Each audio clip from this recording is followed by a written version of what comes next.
হয় এই মুহূৰ্তত বিজেপিয়ে স্পষ্ট কৰিছে যে পঞ্চায়ত যি নিৰ্বাচন আহি আছে সেই পঞ্চায়ত নিৰ্বাচনত বিজেপিৰ তৰফৰ পৰা অৰ্থাৎ ৰাজ্যিক পৰ্যায়ত মিত্ৰতা নহয় বুলি ইতিমধ্যে বিজেপিৰ তৰফৰ পৰা কোৱা হৈছে কালি দিনটোত আমি দেখিছিলো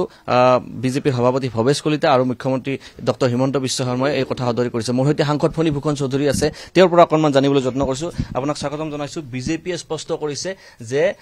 আপোনাৰ ৰাজ্যিক পৰ্যায়ত পঞ্চায়তত নিৰ্বাচন নহয় আৰু আমি যিমান দূৰ খবৰ পাইছো যে বঙাইগাঁও সমষ্টিত বিজেপিয়ে পঞ্চায়ত নিৰ্বাচনত মিত্ৰতা নকৰে প্ৰথম প্ৰতিক্ৰিয়া কি দিব আপুনি এই যি কথা বতৰা চলি আছে নে চাওক পঞ্চায়ত নিৰ্বাচন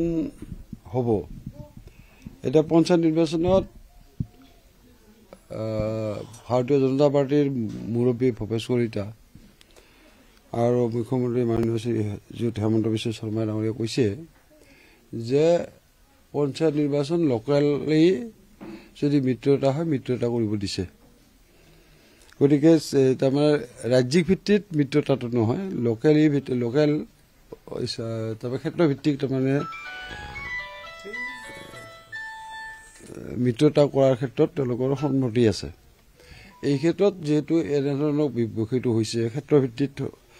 এলায়েন্স কৰা নকৰাৰ বিষয়টো আহি পৰিছে গতিকে যেতিয়া নিৰ্বাচন হয় তাৰ আগমুহূৰ্তত নিশ্চয় ইয়াত আমি অসম গণ পৰিষদ ভাৰতীয় জনতা পাৰ্টিৰ মাজত নিশ্চয় আলোচনা বিলোচনা হ'ব আলোচনা বিলোচনা হোৱাৰ পিছতহে ক'ব পৰা যাব আচলতে আমাৰ ক্ষেত্ৰভিত্তিক মিত্ৰতা হ'লে নহয় তেতিয়াহে ক'ব পৰা যাব আজিৰ দিনটোত তাৰমানে মিত্ৰতা হ'ব নহ'ব এই কথাটো ক'ব পৰা নাযাব কালি পনকান বৰুৱাই কৈছিল যে মিত্ৰতা হ'ব লাগে যে তৃণমূল পৰ্যায়ত সংঘাত সৃষ্টি হয় বুলি পনকান বৰুৱা অগপৰ নেতা তথা বিধায়ক পনকান বৰুৱাই কথা কৈছিলে নাই এইটো তাৰমানে ক্ষেত্ৰভিত্তিত হেৰিবিলাক মন্তব্যবিলাক বেলেগ বেলেগ ধৰণৰ হ'ব গতিকে মই ভাবোঁ যে যিহেতু আমি মিত্ৰতাত আবদ্ধ হৈ আছোঁ পঞ্চায়ত নিৰ্বাচনতো নিশ্চয় তেনেধৰণৰ পৰিৱেশ এটা সৃষ্টি হ'ব মই এই কথাটো আশা কৰিছোঁ কেনেকুৱা পৰিৱেশ সৃষ্টি মানে মিত্ৰতাৰ ক্ষেত্ৰত যদি যিটো তাৰমানে আমাৰ মাজত তাৰমানে মনৰ অমিল নহয় আমি যে পঞ্চায়ত নিৰ্বাচনটো একেলগে খেলিব পাৰোঁ তেনেধৰণৰ এটা নিশ্চয় পৰিৱেশ আমি বঙাই সৃষ্টি কৰিবৰ কাৰণে সক্ষম হ'ম ভৱেশ কলিতাই কৈছে যে পঞ্চায়ত নিৰ্বাচনৰ জৰিয়তে ২৬ৰ নিৰ্বাচনলৈকে কুচকাৱাজ কৰি আছে তেওঁলোকে নাই কুচকাৱাজটো আমিও কৰি আছোঁ চব দৰেই তাৰমানে পঞ্চায়ত নিৰ্বাচনৰ জৰিয়তে ২৬ৰ নিৰ্বাচনৰ প্ৰস্তুতি চলাব গতিকে এইটো স্বাভাৱিক কথা গতিকে আমিও ইয়াত নিশ্চয় ইয়াত আমি অসম গণ পৰিষদ দলেও ২৬ৰ নিৰ্বাচনৰ প্ৰতি লক্ষ্য ৰাখিয়ে আমি পঞ্চায়ত নিৰ্বাচনত অৱতীৰ্ণ হ'ম বঙাইগাঁও বিজেপিৰ পৰা আমি গম পাইছো যে বিজেপিয়ে পঞ্চায়ত নিৰ্বাচনত এইবাৰ পঞ্চায়ত নিৰ্বাচনত বঙাইগাঁৱত মিত্ৰতা নকৰে বুলি নাই মই সেই কথাটো বঙাইগাঁৱত মিত্ৰতা কৰা আমাক জনোৱা নাই আমি এই কথাটো এই ক্ষেত্ৰত আমি মন্তব্য দিয়াটো উচিত নহ'ব আমি যিহেতু পঞ্চায়ত নিৰ্বাচন সংক্ৰান্তত আমি দুয়োটা দলৰ মাজত এতিয়া আলোচনা হোৱাই নাই আমি মই মিত্ৰতা হ'ব মই মিত্ৰতা নহ'ব এনেধৰণৰ মন্তব্য কৰাটো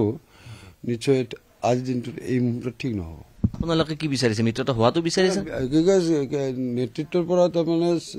কেন্দ্ৰীয় নেতৃত্বৰ পৰা নিশ্চয় এই ক্ষেত্ৰত নিৰ্দেশ আহিব আৰু নিৰ্দেশ অনুযায়ী তাৰমানে আমি কাম কৰাৰ ক্ষেত্ৰত আগবাঢ়ি যাম আৰু আমি দেখিছো যে মিত্ৰতা সংক্ৰান্তত বিভিন্ন ধৰণৰ কথা বতৰা চলি আছে আৰু আপোনাৰ বঙাইগাঁও সমষ্টিৰ ক্ষেত্ৰত আপোনাৰ অধীনত আপোনাৰ 10টাকৈ সমষ্টি আছে তাত অগপৰ ভেটি কি ধৰণৰ আপোনালোকে ভেটি শক্তিশালী কৰিছে নাই ভেটি এতিয়া পঞ্চায়ত নিৰ্বাচনৰ ক্ষেত্ৰত বৰপেটা লোকসভা সমষ্টি যি 10টা সমষ্টি আছে প্ৰতিটো সমষ্টিতে তাৰমানে আমাৰ দলৰ কৰ্মীবিলাক আমাৰ দলৰ সদস্যবিলাক আমাৰ নেতাকৰ্মীসকল তাৰমানে পঞ্চায়ত নিৰ্বাচনৰ প্ৰতি লক্ষ্য ৰাখি দলটো আগবঢ়াই লৈ গৈ আছে তিক্ততাটো নহয় মিত্ৰতা নহ'লে তিক্ততা নহয় মিত্ৰতা নহ'লে ভালদৰে নাই মিত্ৰতা নহ'লে বা নহ'লে তিক্ততা আমাৰ মাজত নহয় লক্ষ্য ২৬ৰ নিৰ্বাচনটো আমাৰ অকল অসম গণ পৰিষদ ভাৰতীয় জনতা পাৰ্টি অসম গণ পৰিষদৰ আমাৰ মিত্ৰজোঁট যি 3টা দল আছো আমাৰ প্ৰতিটো দলৰে লক্ষ্য ২৬ৰ নিৰ্বাচন এয়া 3টা মিত্ৰজোঁটৰ 3টা দলৰে লক্ষ্য ২৬ৰ নিৰ্বাচন বুলি উল্লেখ কৰিছে আৰু যদিও পঞ্চায়ত নিৰ্বাচনত মিত্ৰতা নহয় অগপ আৰু বিজেপিৰ মাজত মিত্ৰতাত কোনো ধৰণৰ তিক্ততা নহয় বুলি উল্লেখ কৰিছে সাংসদ ফণী ভূষণ চৌধুৰীয়ে